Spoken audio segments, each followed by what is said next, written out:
You are exhausted, not from physical labor, not from the deadlines of your career, but from a specific, invisible type of employment you never signed up for.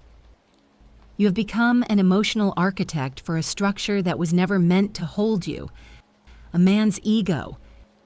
You calibrate your moods to stabilize his. You diminish your light so his shadow doesn't feel so heavy.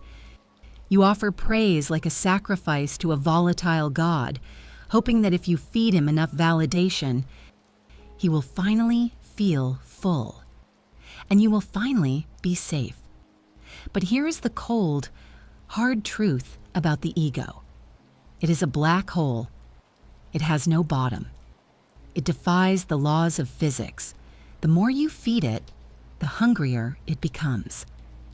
And the tragedy is, the more you pour yourself into it, the faster you disappear.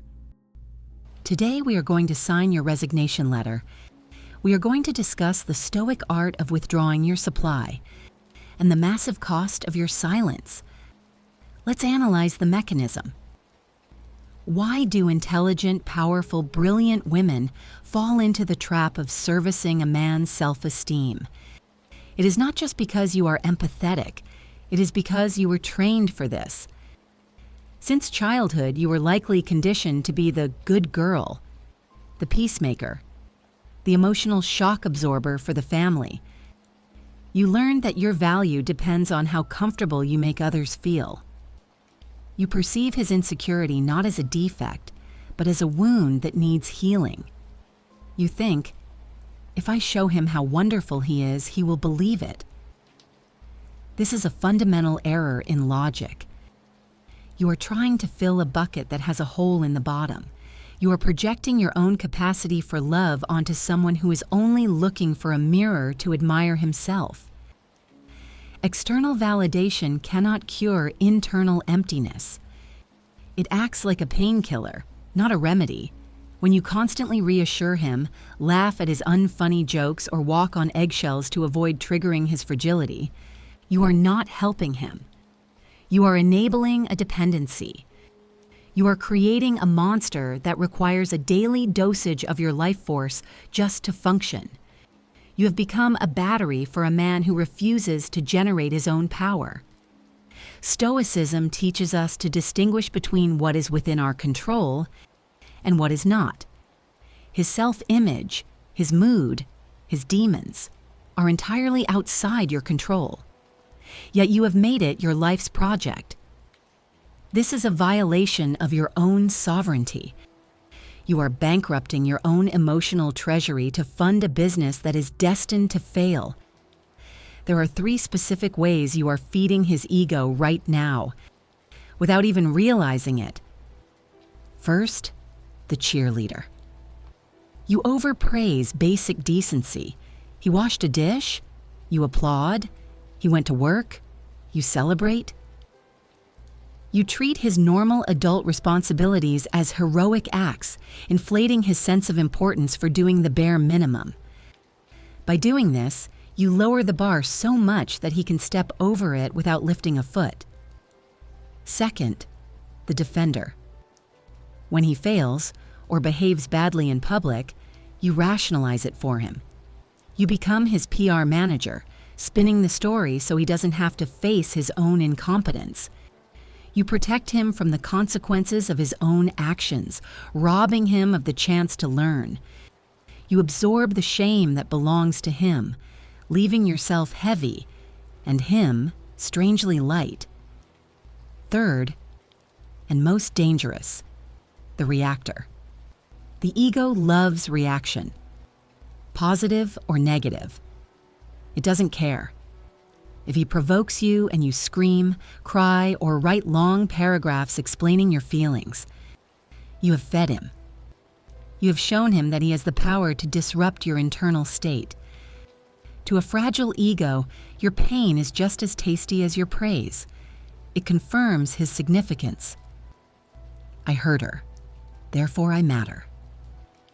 Let us look at a historical masterclass in starving the ego. Consider Jackie Kennedy.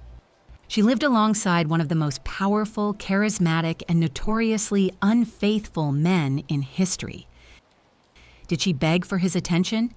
Did she make scenes in public to demand validation? No. She cultivated a silence so loud, it deafened the world. She did not feed his ego. She built her own empire. She created a world of art, culture, and elegance where she was the center of gravity.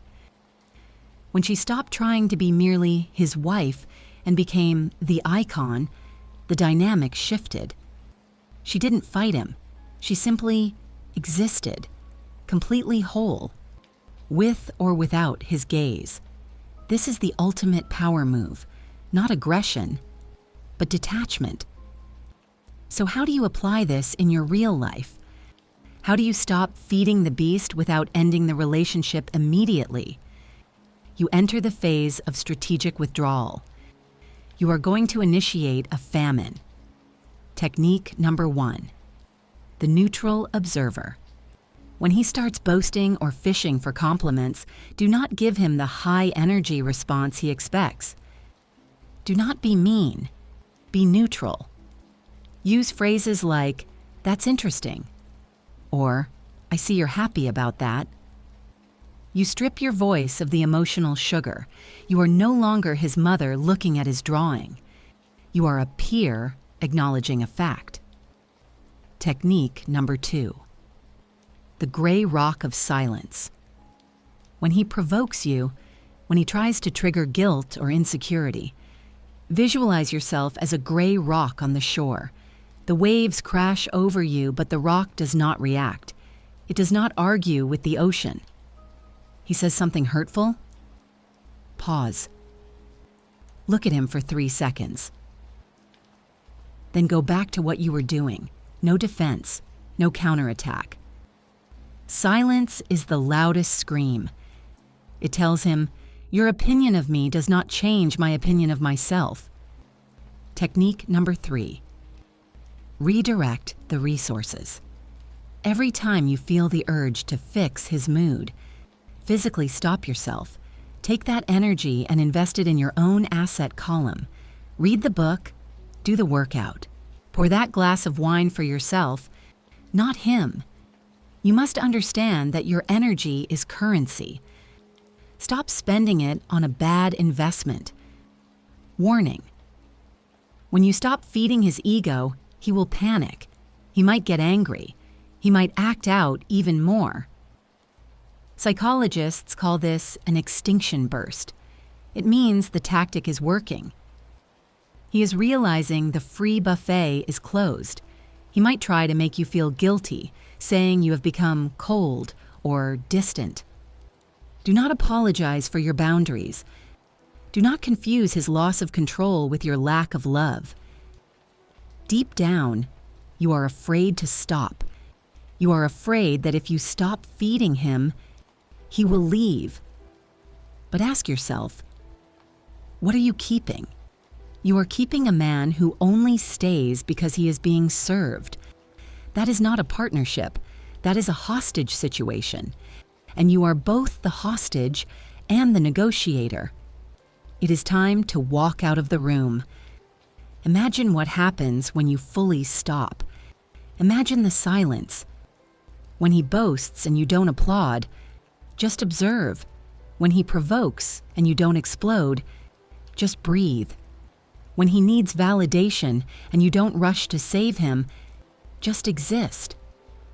At first, it will feel uncomfortable. You will feel guilty, like you are abandoning a child. But he is not a child. He is a man. And by stepping back, you are giving him the only gift that matters: the opportunity to face himself. You are not being cold. You are being real. You are returning the responsibility to its rightful owner. The goal is not to punish him. The goal is to retrieve the pieces of your soul you gave away. A queen does not serve. She reigns. And to reign, you must keep your energy within the walls of your own castle. Stop pouring your water into a broken vase. Drink it yourself. You are thirsty. I know you are thirsty. Stop feeding the ego. Start feeding your destiny. If you recognized yourself in this mirror, don't just scroll to the next video. Sit in silence for 5 minutes. Ask yourself, who am I when I am not servicing him? Find that woman and never let her go again.